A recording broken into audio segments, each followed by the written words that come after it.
Bonjour, nous sommes le samedi 29 novembre 2014 et je voudrais vous parler, on va dire, chasser le naturel, il revient au galop, comme formule. Je vais vous parler toujours de cette ambiguïté de la femme dans le monde d'aujourd'hui et dans ce début du XXIe siècle. Il y a comme un décrochage entre la femme et le féminin, c'est-à-dire que, en fait, c'est vrai qu'il vaut mieux distinguer les deux, parce que beaucoup d'hommes sont marqués par le féminin, pour des raisons qui sont, à mon avis, essentiellement économiques. J'en ai déjà parlé. La structure économique, la structure du salariat, est une structure fondamentalement féminine, et qui a été investie longtemps par les hommes, à tort d'ailleurs, et qui a été réinvestie par les femmes, en juste titre, mais sans pour autant que les hommes ne puissent s'en dégager, parce qu'ils n'avaient pas tellement le choix. Beaucoup d'hommes sont donc en porte-à-faux par rapport aux valeurs masculines. Cela dit, on ne parle plus maintenant de valeurs féminines ou masculines, ce qui évite de mettre l'accent sur le fait que dans bien des cas, les femmes pensent comme étant des valeurs universelles sont en réalité des valeurs fondamentalement féminines. Et ben oui, parce qu'effectivement, à partir du moment où il y a eu cette hybridation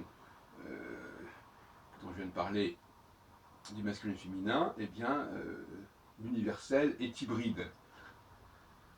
Ce qui ne veut rien dire d'ailleurs. En fin de compte, si l'universalité se fait au dépend de l'hybridation, ça fait problème. N'est-ce pas? Ça fait problème parce que l'hybridation, ça n'est pas l'universel.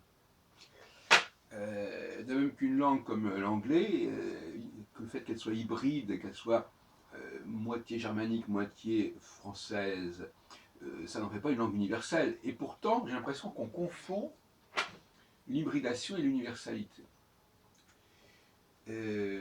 Alors que l'hybridation, c'est finalement le déni de la différence.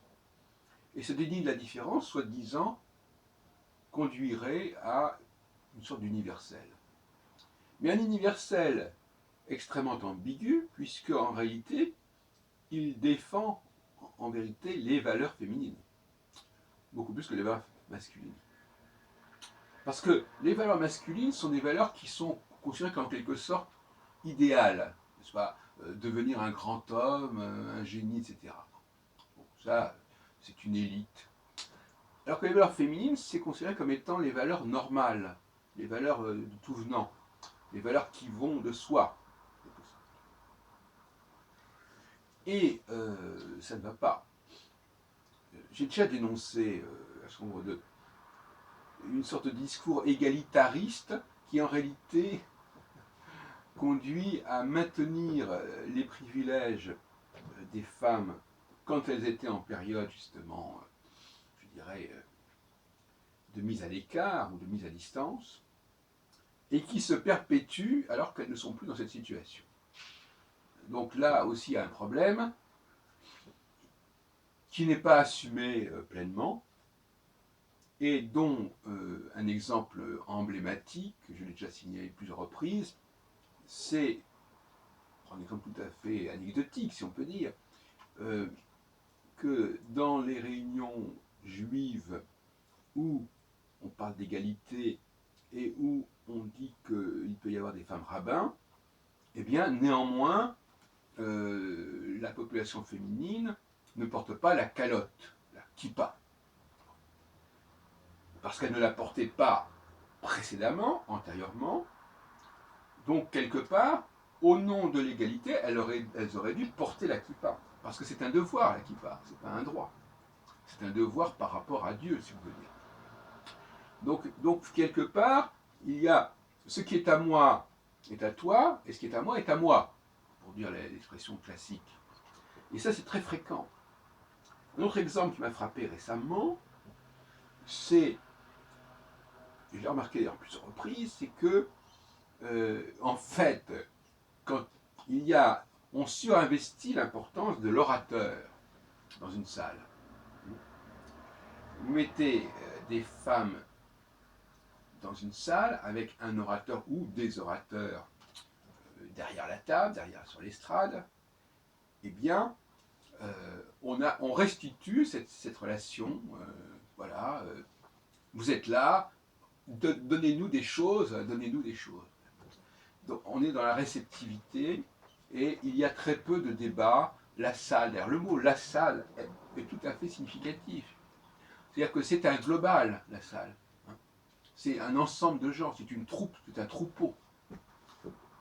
Il y a d'un côté le troupeau, la salle, de l'autre côté il y a les intervenants, monsieur un tel, etc. Et donc ce phénomène-là, qui caractérise justement un schéma, alors lui carrément universel quelque part, à savoir le masculin qui parle et le féminin qui se nourrit de ce qui lui est dit pour pouvoir ensuite d'ailleurs le transmettre, eh bien ce schéma-là, il se met en place, il se remet en place. Donc quelque part, c'est pour ça que je dis, chasser le naturel, il revient au galop. Même dans des réunions qui sont organisées par des femmes, je pense à des réunions astrologiques aussi, auxquelles j'ai assisté à Paris, notamment à l'association Source, pour ne pas la nommer, mais dans toutes sortes de colloques, etc., on a une dichotomie extrêmement claire qui ne devrait pas exister quelque part entre ceux qui sont en haut, en quelque sorte, qui sont à l'écart et qui sont ceux qui ont des choses à dire, et la salle, le public, notez bien le singulier pour désigner le pluriel, qui, lui, est censé avaler, absorber. Et puis, alors il y a une espèce de simulacre masculin, mais qui a la portion congrue, qui consiste à dire, ben non, nous, dans le public, on a le droit de poser des questions, on a le droit de discuter et d'échanger avec les gens qui sont... Eh bien ça ne passe pas. Ça passe très peu. Posez une question. Hein.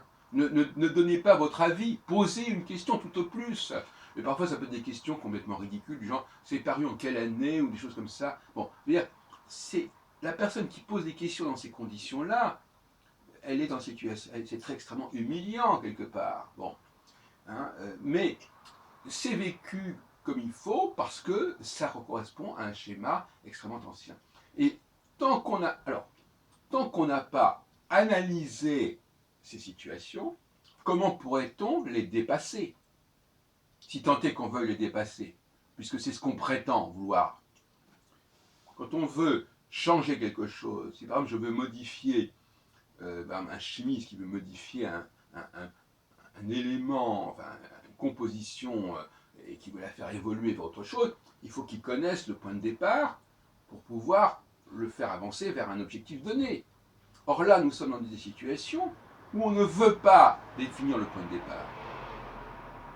On dit c'est une situation insupportable, machin, tout ça. On ne veut pas. On dit c'est la situation. On ne dit pas ce sont les gens. Bon. Et donc à partir du moment où on ne définit pas les choses, on n'a pas analysé correctement les choses, on va vers où? Comment peut-on résoudre les problèmes si on ne les a pas analysés, si on n'a pas diagnostiqué? J'ai déjà dit que l'obstacle épistémologique là, il était très clair, à savoir, on ne veut pas définir l'objet qu'on étudie, parce que si on le définissait, on en déterminerait les limites de la possibilité d'intervention. C'est un peu le piège dans lequel n'a pas voulu tomber Simone de Beauvoir dans le IIe siècle, autant que je m'en souvienne, c'est-à-dire, si je définis trop bien ce dont on part, je m'aperçois que c'est infranchissable. Donc je préfère rester dans le flou pour pouvoir dire allons-y. C'est ce que j'appelle le syndrome de l'enfance. Les femmes ont une fascination pour l'enfance. C'est-à-dire pour des êtres qui sont indéfinissables en fait, qui ont tout à apprendre, dont on n'a pas à tenir compte, qui sont véritablement en état de réception, d'apprentissage. Il y a une transmission à leur faire. Alors ça, c'est parfait. Si tant est qu'on puisse considérer, et je ne suis pas d'accord là-dessus, que les petits garçons et les petites filles, c'est la même chose. Bon. Mais c'est un peu comme ça que c'est perçu, n'est-ce pas? Alors on voudrait faire constamment table rase. Ça, c'est vraiment un thème qui revient constamment dans tous les processus aujourd'hui de transformation, d'évolution, de changement. On est dans la table rase, c'est-à-dire on dit le point de départ, on s'en fout complètement, on va considérer qu'il n'y a rien, et donc on construit par-dessus. C'est le discours actuellement sur les petits garçons et les petites filles.